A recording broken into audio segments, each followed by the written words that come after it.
حضرت عمر فاروق اللہ اکبر، حضرت عمر جیسا بندہ 24 لاکھ مربع میل کا حکمران، اور شاہ روم کو خط لکھ کے کہتا ہے میں منت نہیں کرتا، میں حکم دیتا ہوں۔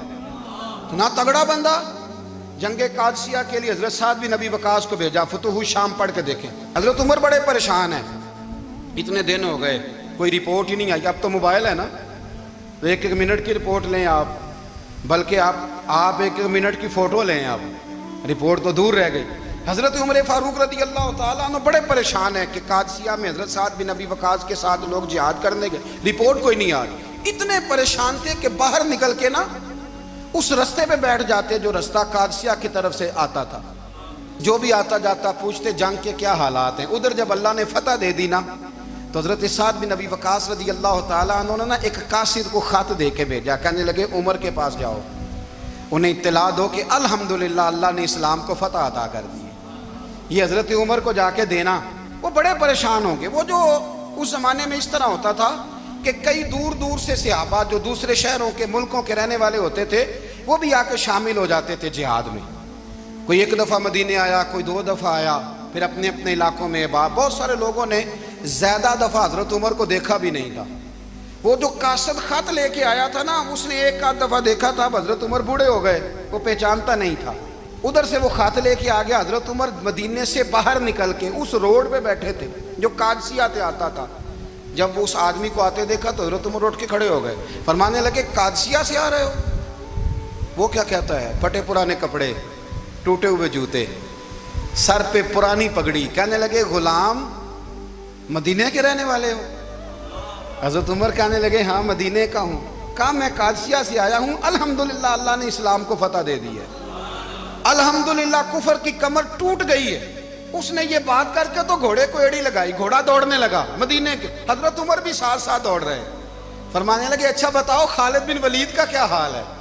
تھوڑا آگے جا کے فرمانے لگے اسامہ بن زید کیسے ہے؟ وہ کہتے ہیں ٹھیک ہے۔ پھر اس نے اور گھوڑا، عمر ساتھ ساتھ دوڑ رہے ہیں، ساتھ ساتھ 24 لاکھ مربع میل کا حکمران، ایک جوتا پیر سے نکل گیا، عمر دوڑ رہے ہیں۔ آگے جا کے پوچھتے ہیں سعد بن ابی وقاص کا کیا حال ہے؟ کہا حضور وہ بھی ٹھیک ہے۔ کتنے لوگ میرے شہید ہو گئے مسلمانوں میں سے؟ کہنے لگا صحیح گنتی کا نہیں پتا، یہ لفظ ادا ہوتے ہوتے مدینے کی سرحد آ گئی۔ لوگوں نے عمر کو گھوڑے کے ساتھ دوڑتے دیکھا تو کہا امیر المومنین کیوں دوڑ رہے ہیں؟ وہ غلام چھلانگ لگا کے نیچے آیا، قدموں میں بیٹھ گیا، کہنے لگا حضور آپ نے بتایا ہی نہیں آپ امیر المومنین ہیں۔ آپ فرمانے لگے کیا بتاتا؟ میں تو اونٹ چرانے والے کا پتر ہوں، کیا بتاتا؟ وہ عمر ہوں جس نے اپنے گناہوں کا حساب دینا ہے، کیا بتاتا؟ جو سعد بن ابی وقاص کو جہاد پہ بھیج کے خود بزدلوں کی طرح گھر میں بیٹھا ہے، کیا بتاتا؟ کوئی حیثیت نہیں، کوئی تار، تو نے اچھا کیا، تو تو مجاہد تھا، مجھے ساتھ ساتھ دوڑایا، تو نے اچھا کیا۔ جتنے لوگ تھے چیخیں مار کے رونے لگے۔ حضرت فاروق اعظم سے کہنے لگے عمر جب تک تیرے جلوے رہیں گے اللہ کامیابیاں ہی عطا فرمائے گا، جب تک تیرا رنگ رہے گا اللہ تعالیٰ نوازتا ہی رہے گا۔ کچھ نہیں کبھی اپنا آپ ظاہر ہی نہیں کیا۔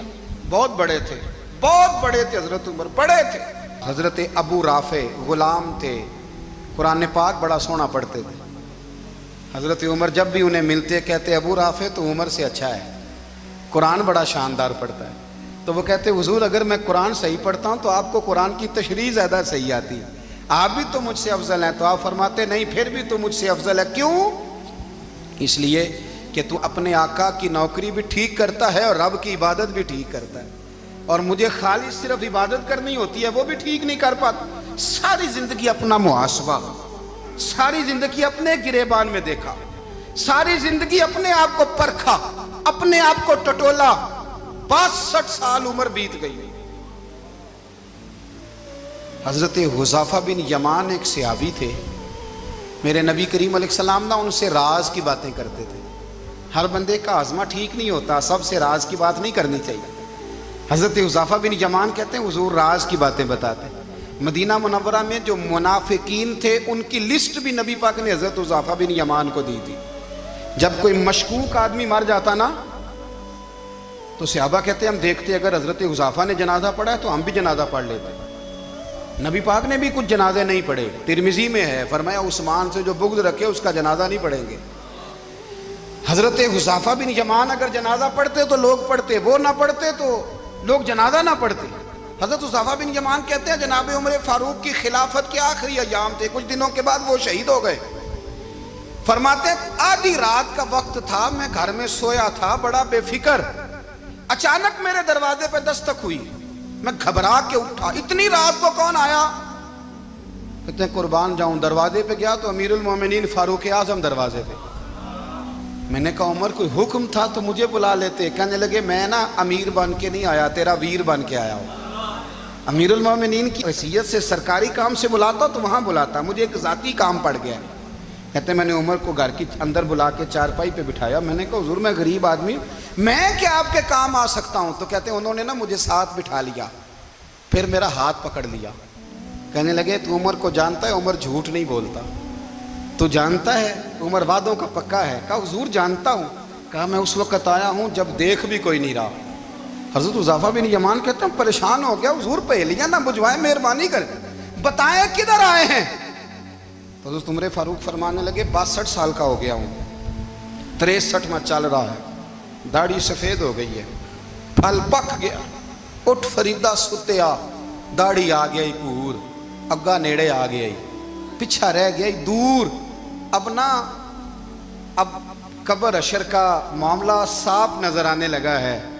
کہا حضور مجھ سے کیا چاہتے ہیں؟ حضرت عمر رو پڑے، کہنے لگے آج میں عشاء کے بعد نکلا ہوں تو نبی پاک کے صحابہ مجھے نیک کہہ رہے تھے، پھر میں نے بچوں کی ماں سے اور بچوں سے بھی پوچھا ہے، وہ بھی مجھ سے راضی ہیں، پر حذیفہ تیرے ساتھ نبی پاک راز کی باتیں کرتے تھے، سچ بتا کہیں عمر کا نام منافقوں میں شامل تو نہیں؟ سچ بتا ان منافقین میں تو شامل نہیں، کہیں اوپر سے تو نہیں سارا کچھ؟ حضرت حذیفہ بن یمان کہتے ہیں میں باپ کے مرنے پہ اتنا نہیں رویا جتنا عمر کے سوال پہ رویا۔ میں قدموں میں بیٹھ گیا، میں نے کہا نہیں عمر یہ تو میں نے نہیں سنا، لیکن یہ میں نے نبی پاک سے ضرور سنا ہے کہ میرے بعد اگر کوئی نبی ہوتا تو عمر ابن خطاب ہوتا۔ یہ میں نے اپنے کانوں سے سنا ہے کہ عمر جس گلی سے گزرے شیطان رستہ بدل جاتا ہے۔ یہ میں نے اپنے کانوں سے سنا ہے کہ 950 سال حضرت جبریل جناب عمر کی شان بیان کریں تو پھر بھی بیان نہیں ہو سکتا، یہ میں نے ضرور سنا۔ دوستو ساری زندگی حضرت عمر نے اگر دوسروں کا محاسبہ کیا تو اپنا اور اپنے بچوں کا بھی کڑا خیال رکھا، اپنی ذات پر بڑی توجہ دی۔ جو لوگ اپنا بھول جاتے نا، ہمیں اپنی صحت کا بڑا خیال ہے لیکن اپنی روحانی زندگی کا کوئی خیال نہیں ہے۔ حضرت عمر فاروق رضی اللہ تعالیٰ عنہ نا باہر والوں کا بھی بڑا سخت حساب کرتے تھے۔ بڑا ایک گورنر صاحب نے لباس بڑا شاندار پہننا شروع کر دیا تھا تو حضرت عمر نے اتروا کے نا تو انہیں ٹاٹ کا لباس پہنا کے تو اونٹ چرانے کی ڈیوٹی دے دی تھی، اتنا سخت احتساب کرتے۔ کسائی کی دکان پر بھی 1-2 گھنٹے کھڑے ہوتے تھے، جو آدمی مسلسل 2 دن گوشت خریدتا تھا نا فرماتے تھے اس کا ٹیکس بڑھا دو، لوگوں کو دال نہیں مل رہی اور یہ روز گوشت کھاتا ہے۔ حضرت فاروق اعظم اس کو جزیہ کہا جاتا تھا، یا کچھ اور معاملات ہوتے تھے بڑھا دیتے تھے۔ مسلسل جو 2 دن آدمی گوشت کھاتا تھا فرماتے تھے مدینے میں غربت ہے، اگر یہ والا نظام تم کرو گے تو غریب لوگ کس کی طرف دیکھیں گے۔ لیکن اس سے زیادہ بڑھ کر جو ان کی زندگی کا معیار اور سٹیٹس تھا وہ یہ تھا کہ اپنے گھر کا خاص خیال رکھتے، خاص توجہ کرتے۔ ملک شام سے اور ایران سے کچھ لوگ آپ کی خدمت میں آئے تو وہاں سے کچھ کنیزیں بھی آئیں، ان کے بادشاہ کا پیغام لے کے۔ شاہ ایران کی کنیز کو ملکہ نے کہا کہ نا حضرت عمر کی زوجہ کو دیکھ کے آنا ذرا کس طرح کی ہے۔ ہمارے ملک میں کیا کہتے ہیں خاتون اول، باقی سارے دوؤں میں خاتون اول، ذرا خاتون اول کو دیکھ کے آنا۔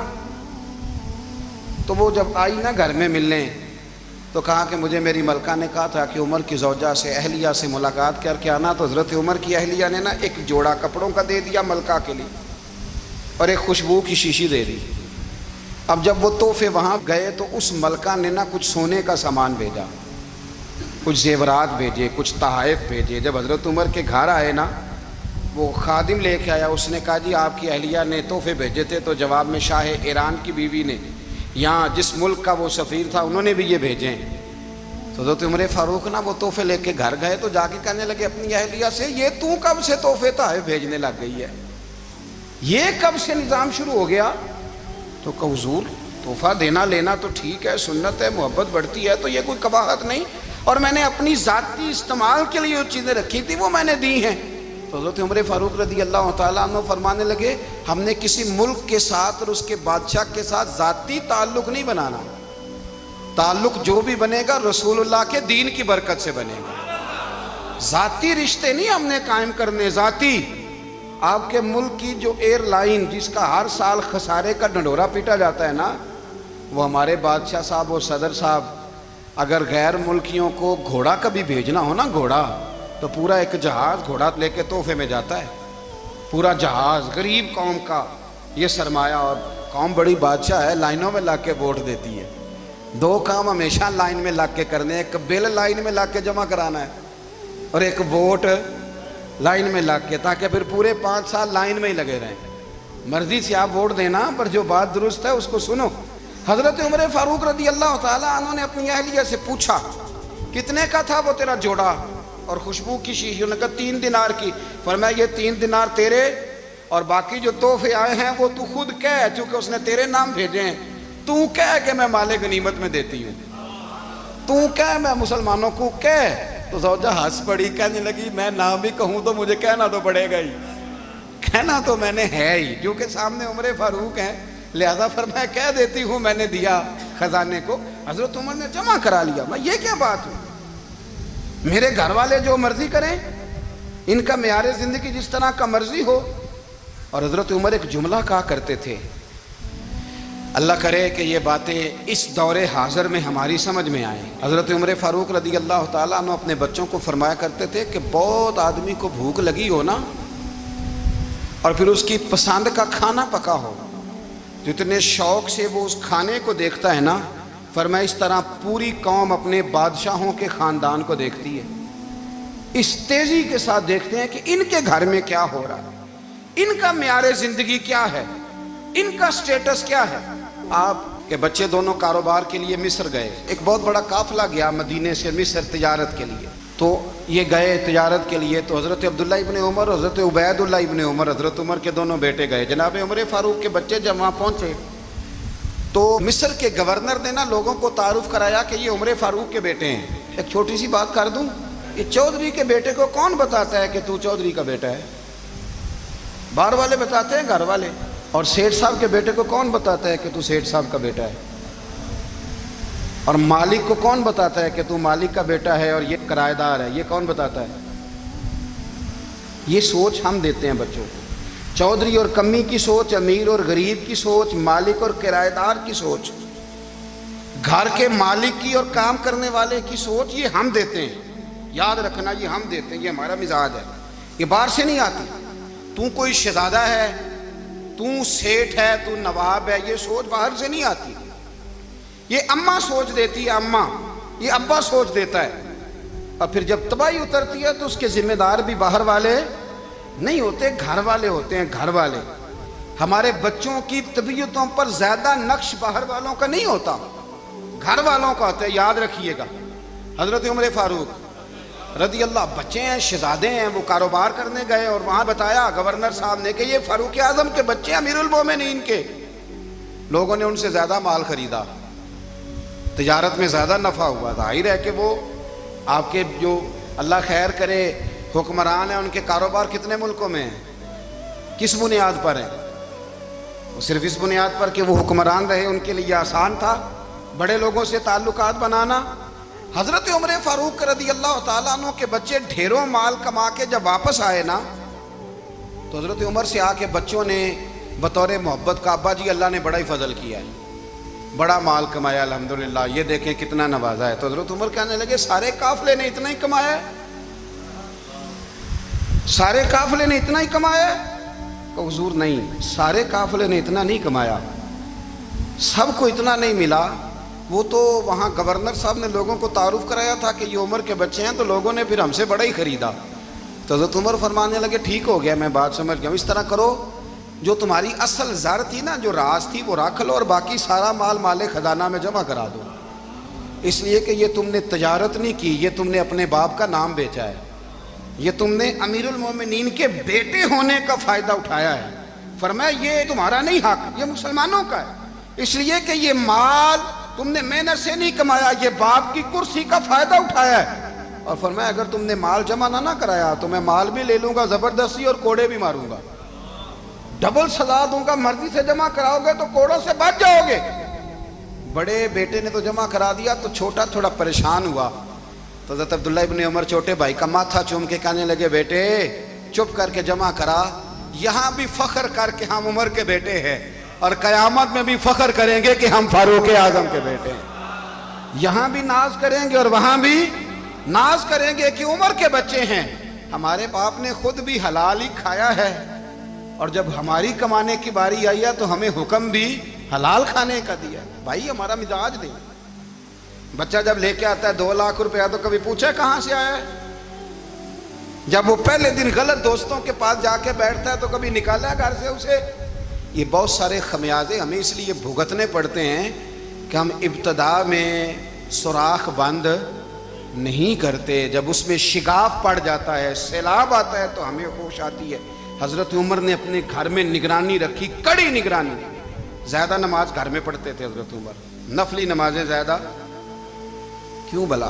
میرے اصحاب مجھے حکم دیتے تھے کہ فرض نماز کے علاوہ نمازیں گھر میں پڑھنا، بچوں کو عادت پڑے گی، ذوق پیدا ہوگا، ان کو پتہ چلے گا کہ ہمارے گھر میں 5 وقت کوئی اور کام بھی ہوتا ہے۔ بھائی یاد رکھیں کہ آپ نے اگر سجدہ کرنا ہے تو بچہ لیٹ جائے گا، اسے پتہ کوئی نہیں سجدہ کیا ہے، لیکن جب گھر میں کبھی قرآن ابا جی کھول لینا، میں اکثر کہتا ہوں جب ابا جی کا موڈ بن جائے نا لیکچر دینے کا، وہ گھر میں شروع ہو جاتے ہیں، کہتے ہیں آپ لوگ نماز نہیں پڑھتے اس لیے میرے کاروبار میں برکت کوئی نہیں، تم سویرے قرآن پاک نہیں کھولتے تو میں تباہ ہو گیا ہوں۔ تو میاں آپ نے کب گھر میں قرآن پاک کھولا تھا؟ آپ نے کب نماز پڑھی؟ آپ نے کب گھر کے اندر اللہ رسول کا ذکر کیا تھا؟ آپ نے کب حدیث چھیڑی؟ آپ نے بھی تو گھر کے اندر جب بھی آپ آئے ہیں تو آپ نے وہی کچھ کیا جو دنیا دار کرتے ہیں۔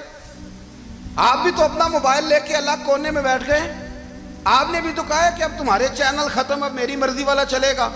تو جو آپ نے کیا ہے بچے بھی وہی کام کریں گے۔ آپ نے بھی گپ شپ لگائی ہے تو وہ بھی لگا رہے ہیں۔ یہ سمجھ لیں جو کام آپ کریں گے آپ اپنے بچوں کی سیرت میں اس کا جلوہ دیکھ لیں گے۔ بڑی پکی سی بات ہے کہ آپ کو بچے کی عادتیں دیکھ کے سمجھ آ جائے گی کہ میں بھی یہی کرتا تھا اور یہ بھی۔ حضرت عمر فاروق رضی اللہ تعالیٰ عنہ وصال فرما گئے، تو آپ کے وصال کے بعد حضرت عثمان غنی رضی اللہ تعالیٰ عنہ نے آپ کی ایک بیوہ سے نکاح کیا، حضرت عمر کی ایک بیوہ سے۔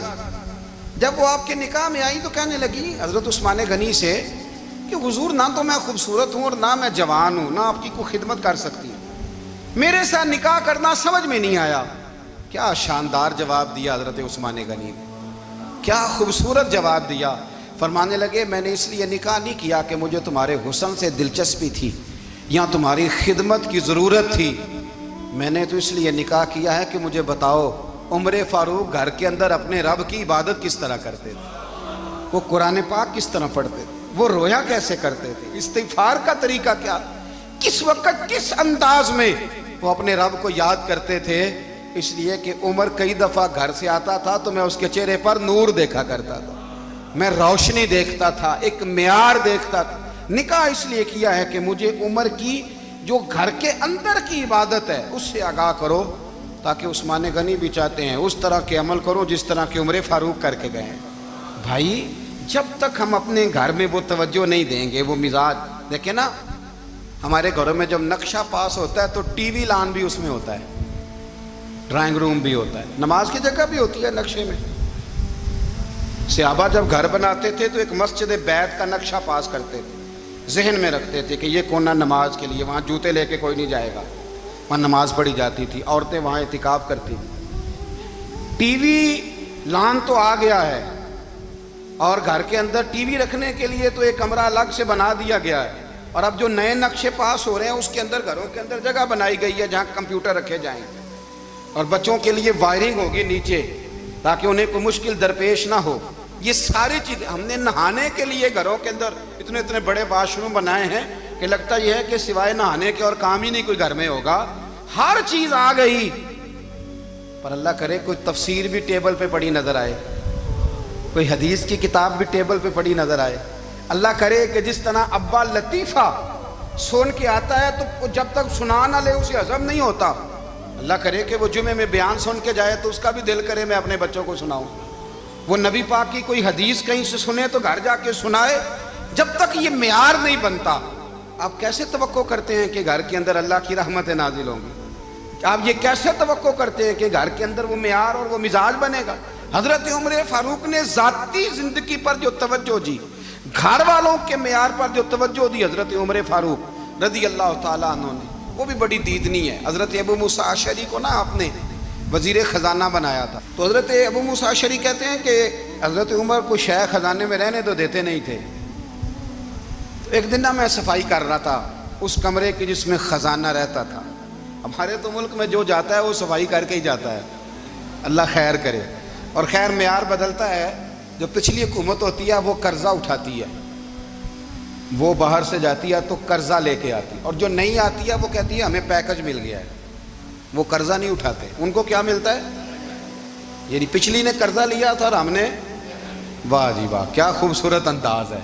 اس کا نام بدل کے نا، انہوں نے قرضہ لیا تھا اور ہم نے، میں کہا بڑے شاندار سیانے بندے ہو گئی. حضرت سیدنا ابو موسیٰ اشعری کہتے ہیں کہ میں نے نا مال غنیمت کی صفائی کی تو 1 دینار مجھے نا کہیں پڑا ہوا مل گیا.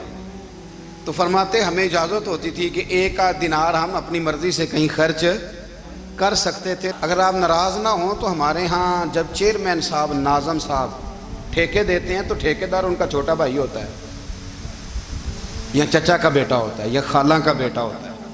وہ خود ناظم ہوتے ہیں اور ان کا چھوٹا بھائی ٹھیکیدار ہوتا ہے. یعنی وہ نا سارا کچھ گھر کے اندر ہی رہتا ہے. گھر کے اندر ایک پیسہ دیتا ہے، دوسرا واپس اس کو واپس کر دیتا ہے. گھر کے اندر ہی. اب تو خیر ہمارے لوگ سمجھدار ہو گئے. ایک بندہ ایک سیاسی جماعت میں ہوتا ہے، دوسرا دوسری میں، اور تیسرا جس کی بھی حکومت آئی حکومت تو ہماری رہے گی نا. ایک بندہ تو ہے نا اس جماعت میں. یہ اچھا لوگوں نے ایک طریقہ نکالا ہے. تو حضرت عمر کے بیٹا گزر رہا تھا تو حضرت ابو موسیٰ اشعری کہتے ہیں میں نے صفائی کی تو 1 دینار نکلا. تو میں نے وہ 1 دینار نا حضرت عمر کے بیٹے کو دے دیا. میں نے کہا لو بیٹا اپنے چچا کی طرف سے تحفہ. تو گھر جا کے انہوں نے حضرت عمر کو بتایا کہ چچا نے پیسے دیے ہیں. چھوٹے بچے تھے. حضرت عمر نے حضرت ابو موسیٰ اشعری کو بلا لیا اور بلا کے فرمانے لگے میں تو تمہیں اپنا دوست جانتا تھا اور تو نے میری اولاد کو ہی دنیا دار بنانا شروع کر دیا. میرے بچوں کو ہی تم نے دنیا دار پیسوں پہ لگانا شروع کر دیا. میں تو تمہیں یار سمجھتا تھا. فرمایا تمہیں چاہیے تھا میرے بیٹے کو نصیحت کرتے کہ بیٹا پیسوں سے رب راضی نہیں ہوتا، اس کی رضا والے کام کیے جائیں تو رب راضی ہوتا ہے. اور فرمایا تمہیں کوئی اور گھر نہیں ملا تھا تباہ کرنے کے لیے، میرا ہی گھر ملا تھا. اٹھاؤ اپنا دینار اور خبردار آج کے بعد میرے بچوں کے ساتھ یہ والی نیکی نہ کرنا. اور ہمارا کیا سٹیٹس ہے؟ دوستی ہے اس سے جو تحفے زیادہ دے، جو بچوں کو خراب کرنے میں مدد زیادہ کرے، اس کے ساتھ یہ رہنا. حضرت عمر نے گھر پہ اور سب سے بڑھ کر اپنی ذات پہ توجہ کی. حضرت ابو مالک رضی اللہ تعالیٰ عنہ کہتے ہیں میں عمر کے پیچھے پیچھے ایک باغ میں گیا، اکثر اس باغ میں جایا کرتے تھے. اور عمر جا کے نا تو درخت کے نیچے بیٹھ گئے اور فرمانے لگے او امیر المومنین اللہ سے ڈر جا، ورنہ جس رب نے حکومت دی ہے وہ عذاب بھی بڑھا دے گا. ڈر جا رب سے. کبھی ساری زندگی حضرت عمر نے اپنا کوئی تعارف نہیں کرایا، کبھی نہیں. ایک بندے نے آپ کے سامنے تعریف کر دی آپ کی تو فرمانے لگے تو خود بھی ہلاک ہوا اور مجھے بھی ہلاک کر دیا. کیا ضرورت پڑی ہے میری تعریفیں کرنے کی؟ اتنی دیر میری تعریف میں لگائی. اللہ کا ذکر کرتا رب تجھے ثواب دیتا، حضور پہ درود پڑھتا تو رب تیرے اوپر رحمتیں نازل کرتا. کس چکر میں؟ آج جتنا اچھی کوئی خوشامد کرے اتنی اچھی وزارت ملتی ہے، جتنی اچھی اس کو جو ہے وہ چاپلوسی کرنی آیا درجہ بھی اسے اتنا ہی اچھا ملتا.